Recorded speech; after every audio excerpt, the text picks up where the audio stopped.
अस्सलाम वालेकुम। ये आप सामने जो देख रहे हैं ये मॉन्ट्रियल में सबसे बड़ा चर्च है। ये चर्च यहाँ पर एक कानून है कि जिस गली में चर्च होगा उस गली में दूसरे कोई इबादतगाह नहीं बन सकती। इसलिए ये जो हाल आप नज़र आ रहा है आपको, ये हाल उस चर्च के बिल्कुल सामने है और ये जमात की ज़रूरियात के लिए काफ़ी था, लेकिन जमात को मस्जिद बनाने की इजाज़त नहीं मिली, क्योंकि इनके कानून के मुताबिक ये है कि जिस इलाके में, जिस महल्ले में एक इबादतगाह है, दूसरी इबादतगाह नहीं बन सकती।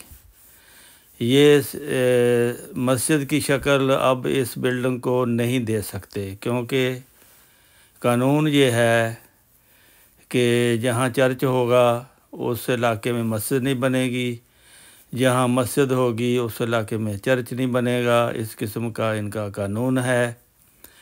तो इन्होंने ये बिल्डिंग इसलिए ख़रीद ली थी कि ये काफ़ी ज़रूरत पूरी करती है। इसमें बड़े बड़े हाल हैं जो पूरी जमात की ज़रूरत पूरी करता है। एक हाल में नमाज होती है, दूसरे हाल में लजना की नमाज होती है, बाकी हाल कुछ खाने के लिए इस्तेमाल करते हैं। बहुत बड़ी बिल्डिंग है, कुछ स्टोर बनाए हुए हैं।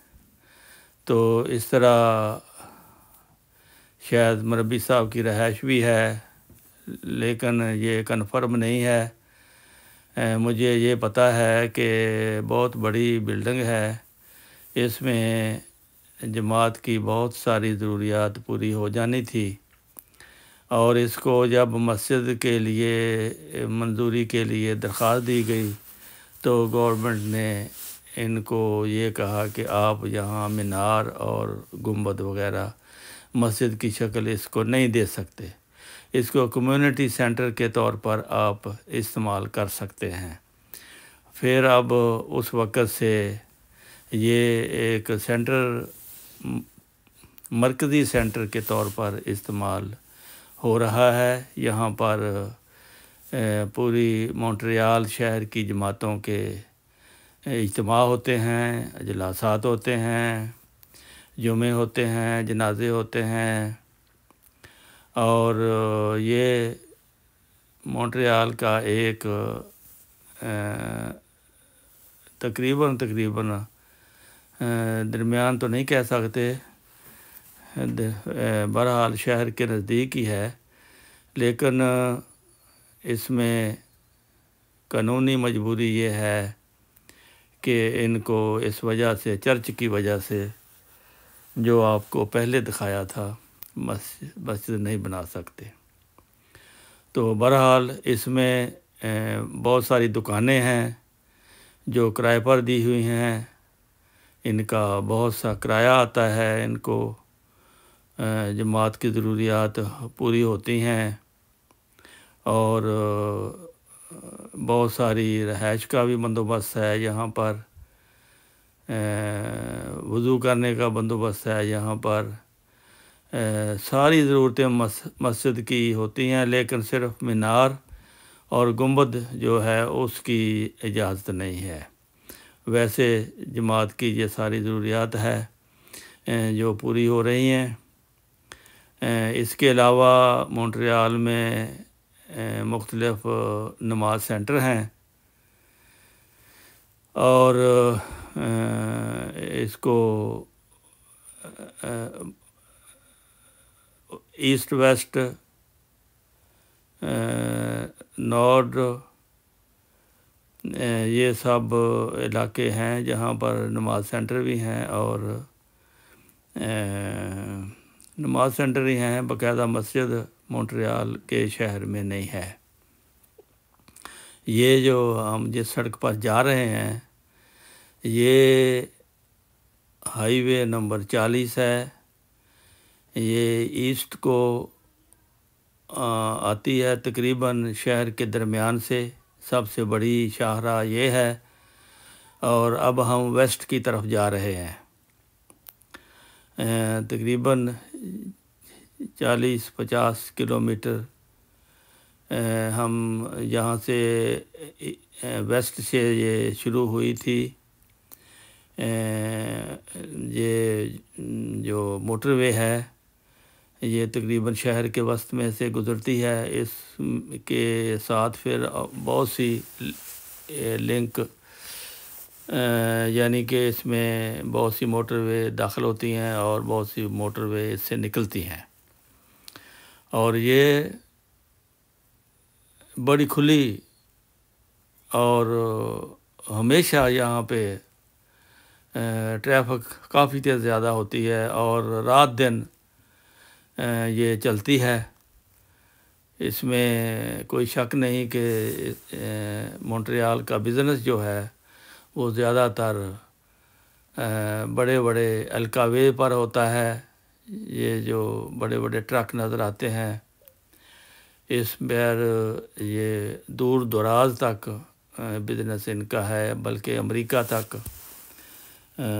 یہاں سے امریکہ بھی یہ ٹرک جاتے ہیں۔ اسی طرح موٹر وے بنی ہوئی ہیں ساری، اور یہ آپ کو بتانا تھا کہ مونٹریال تقریباً 80 کلومیٹر لمبائی میں یہ اس کی موٹر وے ہے، ایک جو درمیان سے گزرتی ہے، اور 40-50 کلومیٹر کے فاصلے پر ہمیں یہ نماز سینٹر پڑتا ہے جو سینٹرل علاقہ ہے ان کا،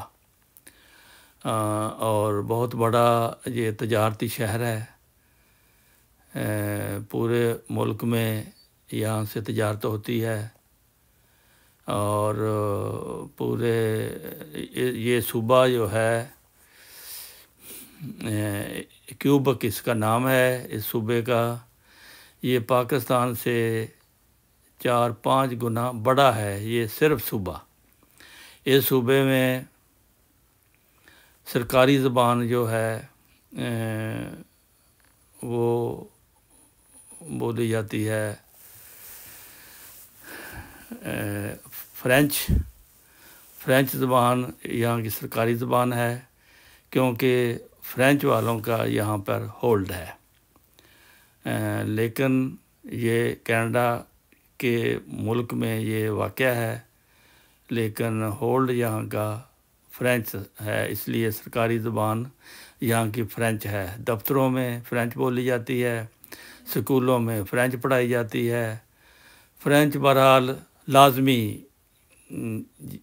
زبان ہے اس کیوبک صوبے کی، دوسرے صوبوں کی فرینچ نہیں ہے، صرف کیوبک صوبہ میں یہ زبان لازمی ہے۔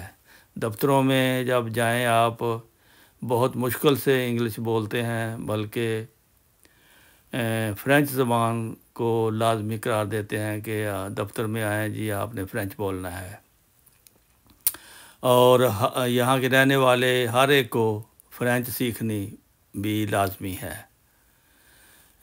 جو بچے ہیں وہ تو آسانی سے سیکھ جاتے ہیں، بڑوں کے لیے بہت مشکل ہے۔